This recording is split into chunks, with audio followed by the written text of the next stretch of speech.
What once had united us has been weaponized and turned against us, like a giant army of replicants designed to silence us, designed to slander us, designed to falsely accuse and shame fathers and sons and mothers and daughters who have built this fandom, fathers and sons who have made these franchises successful, who are now forced to defend ourselves and defend our myths. Welcome to the battle in our current social war that was declared to defend our very own freedom of speech and to defend the very integrity of our stories, characters, and our own character as individuals and a collective. Hail the fandom menace.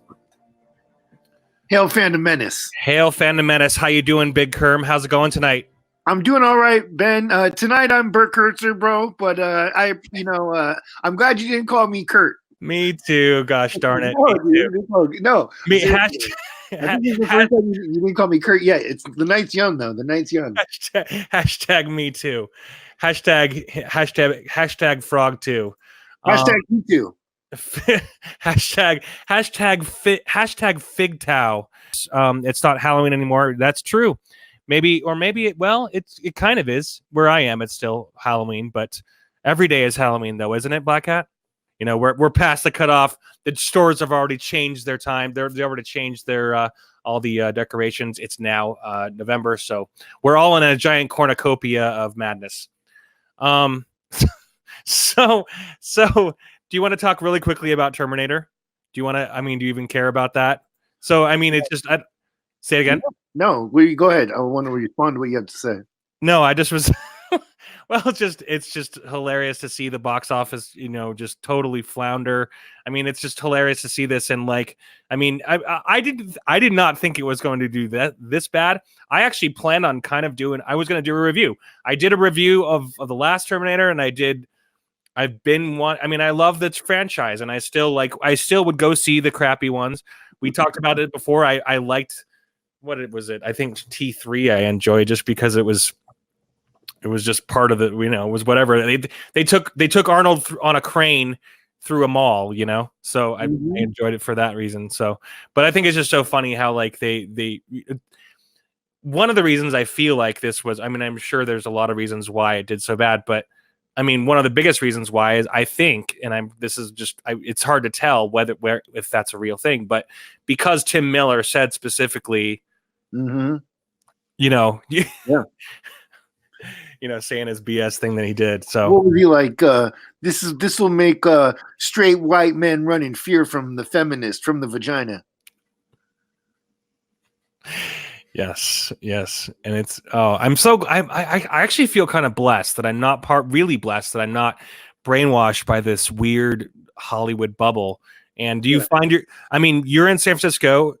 Sorry, I kind of just let people know where you are, but no, everybody knows that. Do you feel like that's something that you have to constantly avoid? Do you feel like that's something that you kind of, I'm just curious. Are you surrounded by it, or like the feminist propaganda, or is it something that's just not even near you? It's funny that you asked that. You'd think so if you watched it on TV, but mostly everybody I encounter with is pretty middle class people, like working class people. So, there's tech company people for sure, but I don't really see a lot of the I never hear the words like Me Too or anything. You know what I mean? Like it's not in my environment. It's just kind of on TV and on the news. But there is shit on the streets. Yeah. But no, this new Terminator, Ben, did it come out yet? Yeah, it was funny because right? Tomorrow's Friday is the official release, of course, and they release it on the weekend of Halloween, like of all things. I guess they didn't really plan it.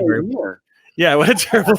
I was thinking, why would they? They're like, the Thursday night release. I'm like, dude, people are like your target audience, who it should be, is men between 18 and 40, and they're out partying on the Halloween night.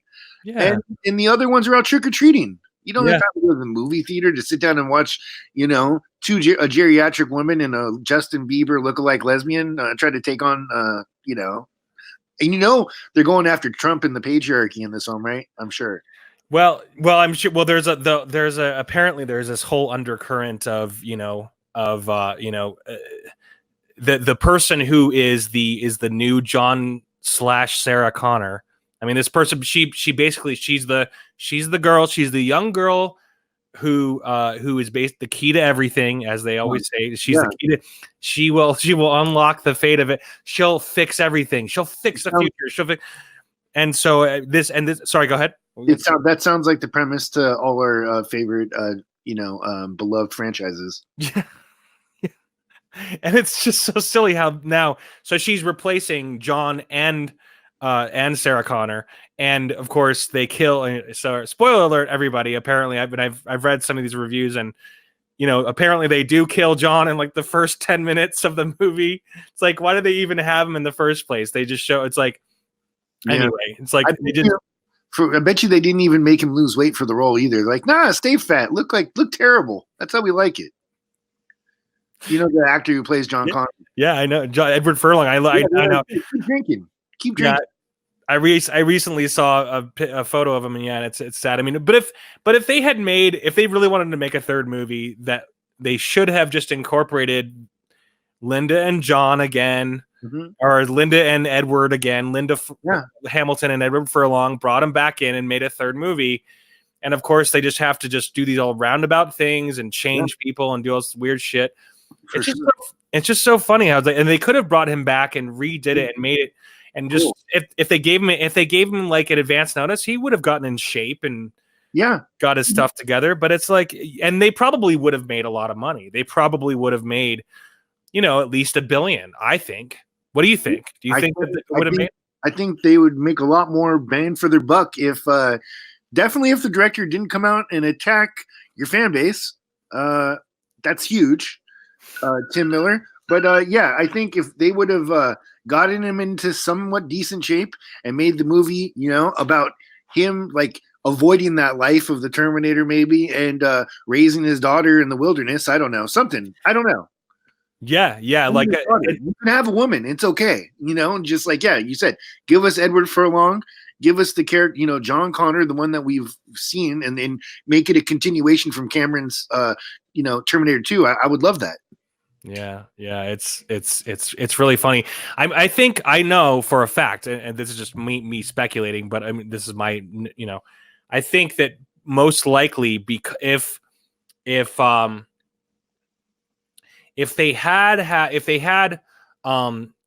James Cameron directed this movie, it probably would have been 1,000,000 times better of a movie.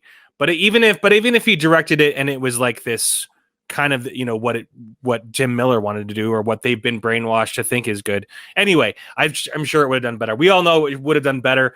This is just funny. So just real quick, we're going to quickly read some of this, and I'm not even going to pull up because we're not going to even talk about the whole article. But Hollywood devours its own in Terminator Dark Fate, and another franchise bites the dust. Not just any franchise either. The first 2 Terminator films were in class. Blah blah blah. Anyway, he just goes off, and it's actually cool to hear from Forbes, because there's been a lot of lukewarm, kind of crazy writing from Forbes that has been ridiculous. But anyway, just so silly, and I'm just glad to see it flounder for all the reasons that it needed to. And anyway, does anybody in the chat want to say about hey, how's it going, TWTG content? Thanks for joining us, appreciate you very much. Have a spooky Halloween yourself. So yeah, don't support Terminator. That's all we have to say about that. Yeah, hi TWTG content, and Black Hat Cinephile, as always, is the smartest man in the room. And hail Snowdub. Hail. He said, Black Hat says, I was planning on making a video saying that John Connor needs to die in order to break the time loop which caused Skynet and the chip and robot arm, but somebody said the new movie did that. Oh, interesting. That would only split the timeline anyway. The original timeline is unalterable because Skynet is too big a part of it, and the time loop is an inevitable part, indelible part of the timeline. Yeah, I mean, I think they should have just made it a little bit further and had Edward Furlong in there.